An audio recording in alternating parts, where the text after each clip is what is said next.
In this video we want to talk about research in business.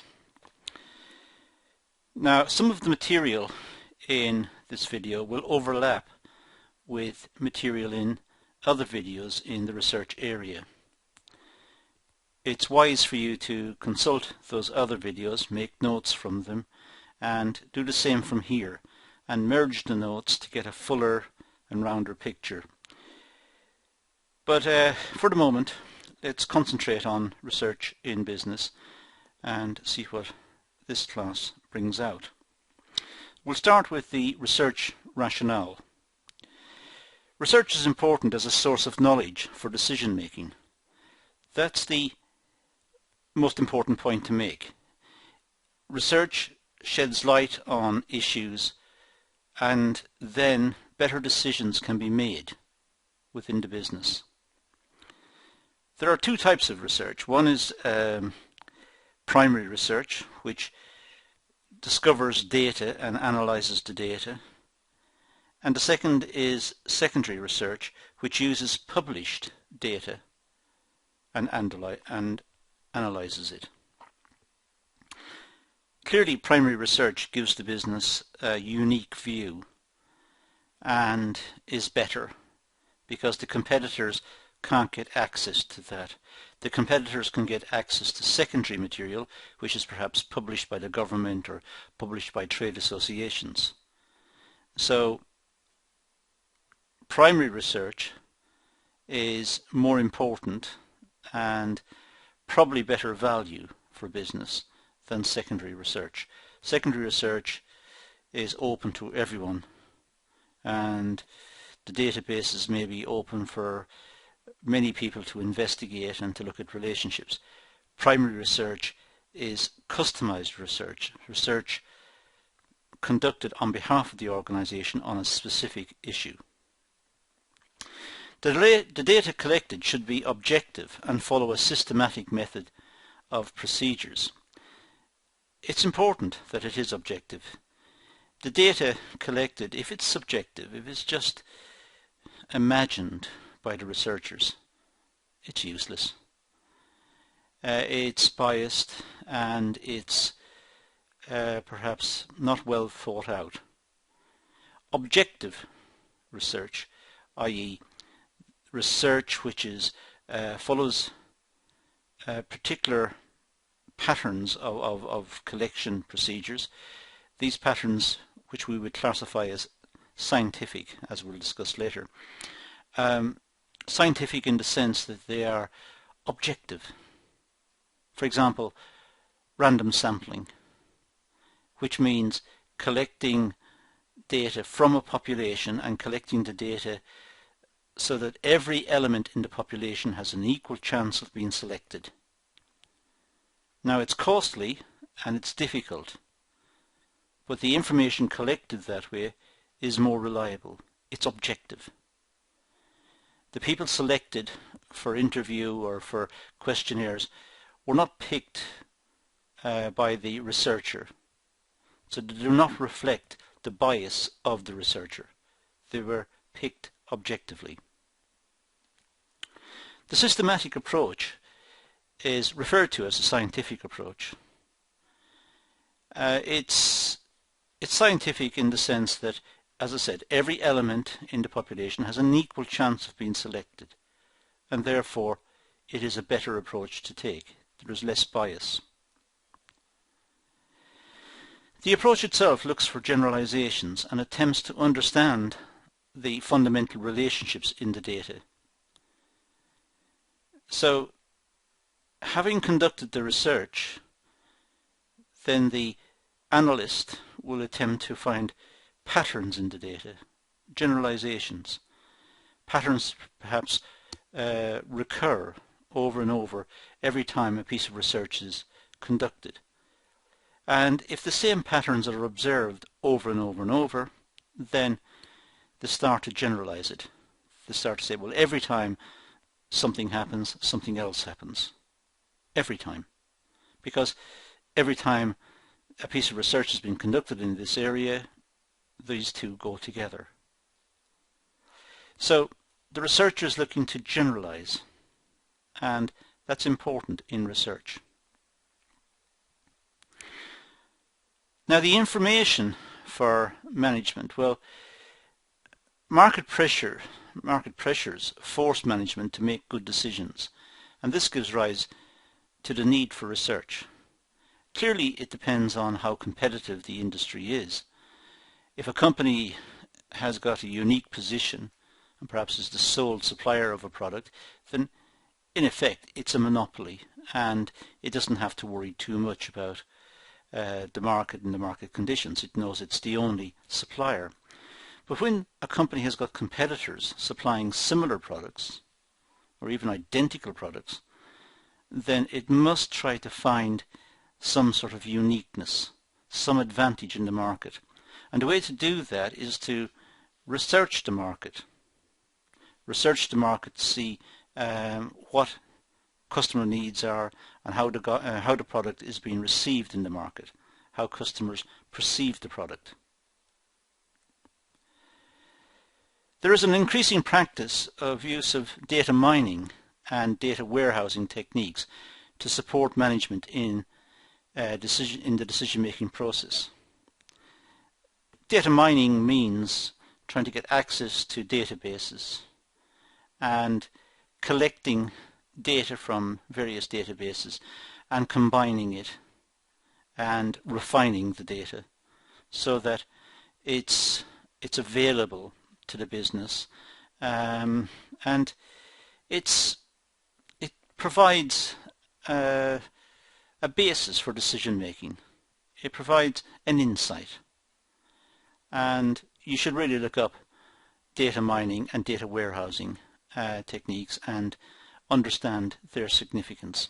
I'm not going to get into those topics in this session, but these terms are important and it's important that you understand them. There will be separate videos on these topics later. Data mining, just for a moment, is the collection of data from a wide range of appropriate sources.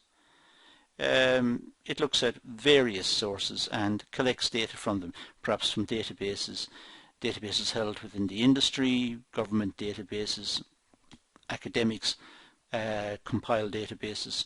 So it's looking at information from a variety of sources and also conducting some research itself and adding to the stock, if you like, the stock of data that the business may access in trying to get an insight into some market position or some market issue.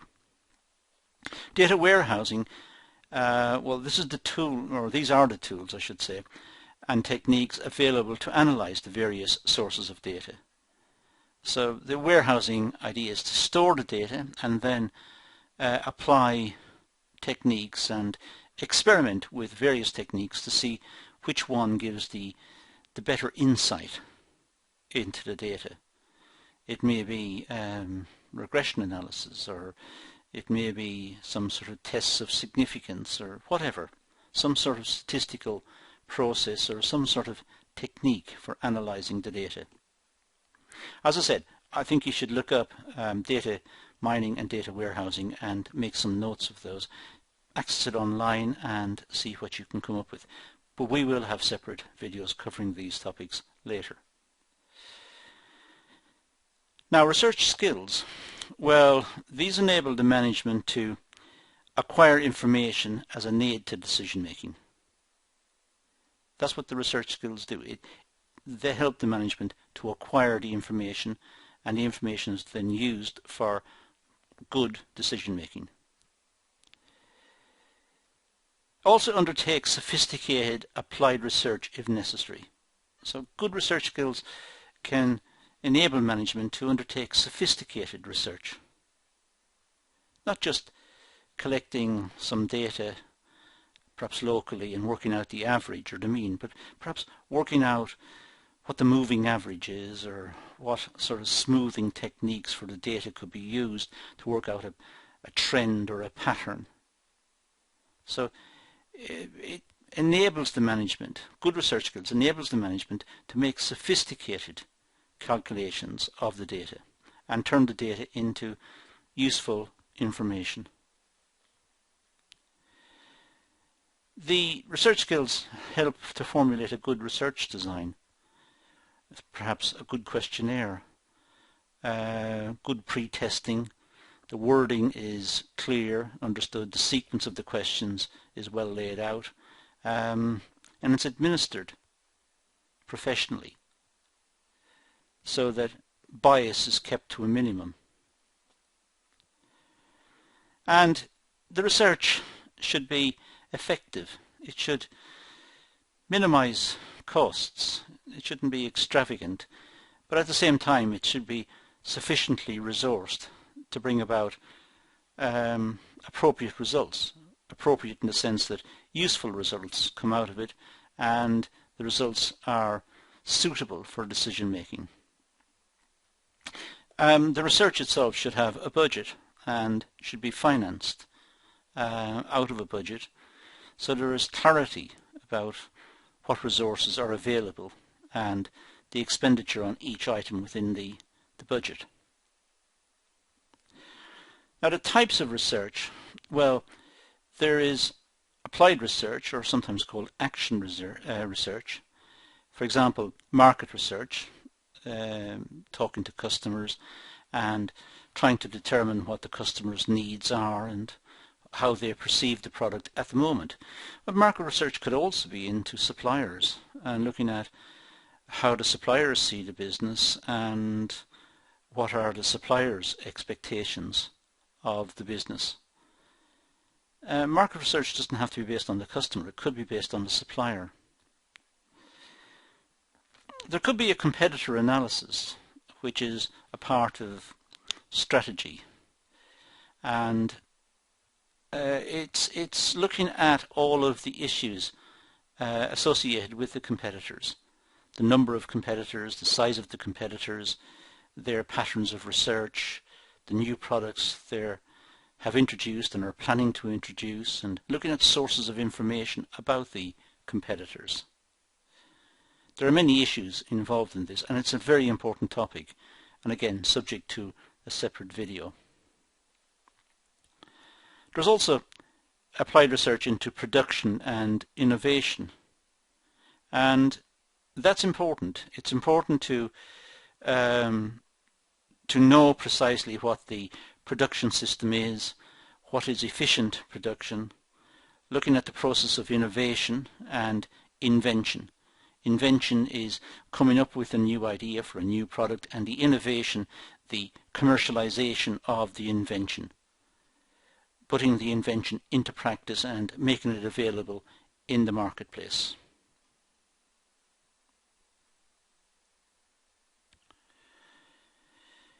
Next, there's pure research. These are generalizations and formulations. Now, examples of pure research, well, this could be knowledge for knowledge's sake. It's very seldom undertaken in business. Business research is normally to solve a problem or to give an insight into some area which may be used to the advantage of the business. Knowledge for knowledge's sake normally takes place at universities and research institutes that are looking into some fundamental relationship, perhaps in mathematics or in pure science. It's gaining an understanding of some fundamental relationship. As I said, it applies a lot in academic areas and in pure research areas. The people at CERN, the scientists at CERN, for example, are looking at subatomic particles and looking at the properties of those. Now that research may be useful to us in the future, but some would say, well, it's very obscure at the moment. But we want to know about it. We want to know what is the most fundamental particle.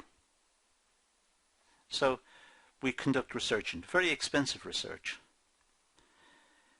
So really in business we're more interested in applied research, in looking at market research, competitor analysis and production and logistics and so on. Now, the attributes of good research, well, a clear statement that will focus on the research. That's very important. It's very important that any research should contain a statement, a very clear statement of what the research is focused on, so that the reader knows exactly what the issue is right at the start. Now, this is known as a hypothesis, and generally speaking, a hypothesis is a testable statement. It's any statement which can be tested. And we look at the evidence, compare the evidence when we analyze the data or the evidence. When we analyze it, we analyze it and we then compare that with the hypothesis and accept or reject the hypothesis based on the evidence. Again, as I said, this is very much a scientific approach to research. Developing a hypothesis, collecting data, analyzing the data, and then accepting the hypothesis or rejecting the hypothesis.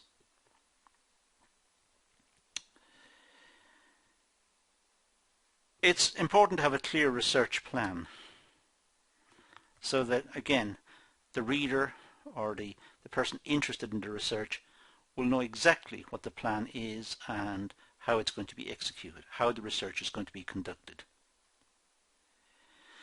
And a clear methodology and access to appropriate data. It's not just a question of knowing where the raw material, the raw data, I should say, is. It's having a methodology, some method to analyze the data, to collect the data and then analyze it. It must be methodical. If it's not, it's haphazard, and it will not lead to consistent and reliable results. So there must be a clear method in the analysis. And there should be a statement about the analytical skills necessary to derive the information from the data. For example, will it involve sophisticated statistical techniques, or would it instead emphasize, or will it instead emphasize broader approaches? So what exactly are the skills necessary to analyze the data? These should be made clear. And the whole approach should be seen as honest and open. And also, it should indicate the limitations of the research. There may be drawbacks in the research. There may be problems in accessing the data, or there may be problems in analyzing the data because of the nature of the data. Perhaps if customers' opinions about the product are sought, their opinions may be attitudinal. They may range from I don't like the product to I like the product very much. Well, how is that going to be analyzed? How are statements like those going to be analyzed? How are they going to be added together and averages or deviations worked out? It's complicated. The research should also have ethical approval. The people, the respondents who are going to be contacted, these people should be aware that they are being researched, their opinions are being sought, and their opinions may be used and combined into aggregates and used for decision making subsequently. But it's important that the respondents are aware of the research and understand what the research will be used for, and that they agree to this. The work should adequately address the hypothesis or question. It's not just a question of having the hypothesis, but the work should adequately address the hypothesis. The work should revolve around the hypothesis. The hypothesis is the testable question, as I said earlier, and all of the research work should be focused in on trying to address that hypothesis. The outcomes should be clearly presented. When the research is conducted, the outcome of the research should be clearly presented and easily understood. It should be presented in a manner which makes it easily understood by the reader. So the outcome should be clear, and the limitations of the research should also be emphasized. That it found a certain relationship, however, this was on the assumption that something applied. Well, those assumptions should be made explicit, so the reader knows the limitations of the work. Now, business research and decision making. Well, first of all, identify the problem to be solved. That is, it's logical that business research should start with a problem to be solved.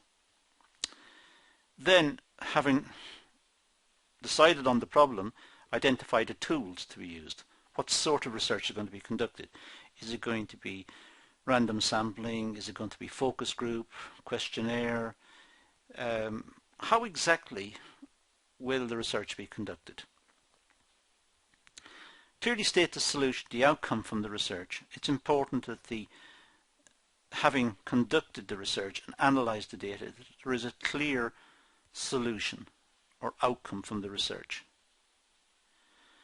And given it's a business situation, recommend the solution to the management for implementation. Make recommendations of the outcome of the research and offer these to the management for consideration, and if the management agree, it should be implemented.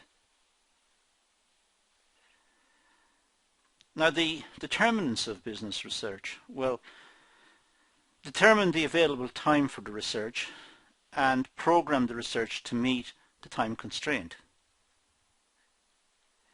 So research should not be open-ended.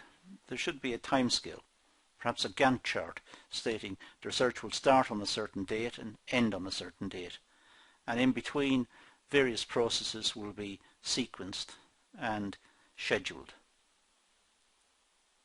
So there is certainty about the start date and the finish date for the research. And set out a research budget, as I said earlier, to ensure that the business plan can be achieved within its budget. It's important that the research should be budgeted and everyone knows what the budget is, so that the researchers themselves will stay within budget. That's what's agreed, and it makes financial sense. Make sure that the data is available for the research and that the research question can be resolved. Common sense at the start. When research is about to be undertaken, just ask, can the research be done? Can this question be answered? Some questions perhaps can't be answered. So only ask questions that can be answered, and that research can shed light onto the questions and can indicate solutions to the problems. Finally, make sure that the likely benefit arising from the research exceeds the cost. It's an obvious thing to say, given we're dealing with business, but the benefits of the research should exceed the cost of the research. Clearly, if the cost of the research is more than the benefits, don't do it. So the benefits should exceed the costs, in which case it's a good idea to undertake the research. Now, that's all we're going to deal with in the context of research in business in this session. It significantly overlaps with other classes on research and applied research. So please look at the other classes as well. Make your own notes, wind the video forwards and backwards and so on. Do some research, perhaps online, and pad out your notes and make them clear. But that's all we're going to do for the moment, so I'm going to say thank you for watching.